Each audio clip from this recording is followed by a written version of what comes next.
राजनीतिक मोरालिटी का जो कंपास है वो इतना लो है कि अब वो जमाना चला गया किसी पर सीबीआई चार्जशीट कर दे और वो इस्तीफा दे दे। इस तरह की राजनीति ये लोग करते हैं। सीबीआई के चार्जशीट करने से ये कोई इस्तीफा देने वाले हैं। प्रशांत किशोर ने चर्चित लैंड फॉर जॉब घोटाला मामले में मनी लॉन्ड्रिंग की जांच कर रही ईडी के सामने पेश नहीं होने पर तेजस्वी यादव का तंज कसा है। हमारे देश को आजाद हुए 76 साल हो गए, लेकिन कई चीजों में हमको अभी आजादी नहीं मिली। जैसे कि सरकारी दफ्तरों में दुश्वारियां, परेशानियां, बदइंतजामियां। हमने आजादी की जंग इसलिए लड़ी थी ताकि हमारी आने वाली पीढ़ियों की जिंदगी आसान हो सके, न कि इसलिए कि वो जगह जगह पर सरकारी दफ्तरों में धक्के खाएं, परेशानियों का सामना करना पड़े। शहीद आजम सरदार भगत सिंह जी के सपनों को साकार करने के लिए पंजाब सरकार ने फैसला किया है कि पंजाब के लोगों को अब सरकारी दफ्तरों के चक्कर नहीं लगाने पड़ेंगे, बल्कि सरकारी दफ्तर खुद चल के लोगों के घर पर आएंगे। अब सरकारी दफ्तरों के चक्कर काटने की जरूरत नहीं, बस डायल करें 1076 और सरकारी सुविधाएं अपने घर पर ही पाएं। पंजाब की भगवंत मान सरकार आपके द्वार।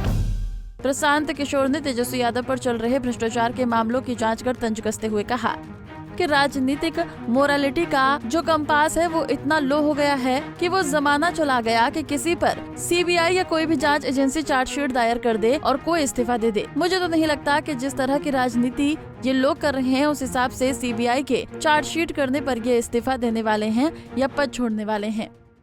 मेरे भाई, राजनीतिक मोरालिटी का जो कंपास है वो इतना लो है कि अब वो जमाना चला गया कि किसी पर सीबीआई चार्जशीट कर दे और वो इस्तीफा दे दे।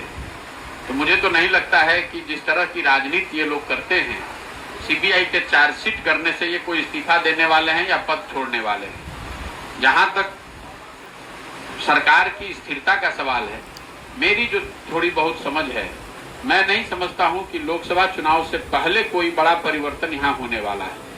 जिस दिन ये महागठबंधन बना था और पत्रकार बंधु बहुत उत्साह में कुछ लोग ये बता रहे थे कि ये देश व्यापी इसका असर होगा, उस दिन भी मैंने ये कहा था कि महागठबंधन बिहार स्पेसिफिक घटना है और ये लोकसभा चुनाव तक इस स्वरूप में चलेगा। लेकिन अगला लोकसभा का जो चुनाव होगा वो आप लिख कर रखिए, वो इस स्वरूप में नहीं होगा।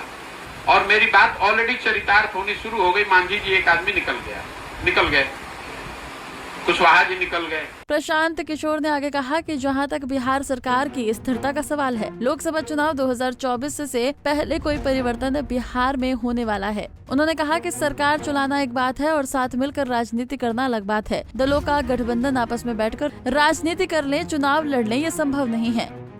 जब आप सरकार चलाते हैं तो 7-8 दल भी आप साथ में मिलकर सरकार चला सकते हैं, लेकिन सरकार चलाना एक बात है और साथ में रह के राजनीति करना, चुनाव लड़ना अलग बात है। 7 दलों का गठबंधन आपस में बैठ के तालमेल बैठाकर राजनीति कर ले, चुनाव लड़ ले, ये संभव नहीं है। मेरा भी अपना 10 साल का अनुभव रहा है।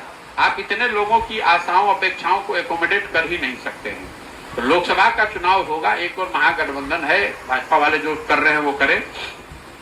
जो भी परिणाम आएंगे, मैं आपको ये लिख कर दे सकता हूं कि अगले विधानसभा से पहले आमूल चूल परिवर्तन आपको बिहार की राजनीतिक स्थिति में और यहाँ के राजनीतिक दलों के फॉर्मेशंस में दिखेगा। अगला विधानसभा का चुनाव ऐसा नहीं होगा कि 7 दलों का महागठबंधन एक और एनडीए एक और, वो नए फॉर्मेशन में ही चुनाव होगा। ये बात मैं जिस दिन से महागठबंधन बना है उस दिन से कह रहा हूँ। दरअसल लैंड फॉर जॉब मामले में लालू प्रसाद यादव और तेजस्वी यादव को समन जारी करते बुलाया है। 22 दिसंबर को तेजस्वी को पूछताछ के लिए बुलाया था, लेकिन वो ईडी के सामने उपस्थित नहीं हुए। इस मामले में तेजस्वी यादव के वकील ने अगली डेट की मांग की है। पटना से अभिषेक कुमार, पंजाब केसरी टीवी।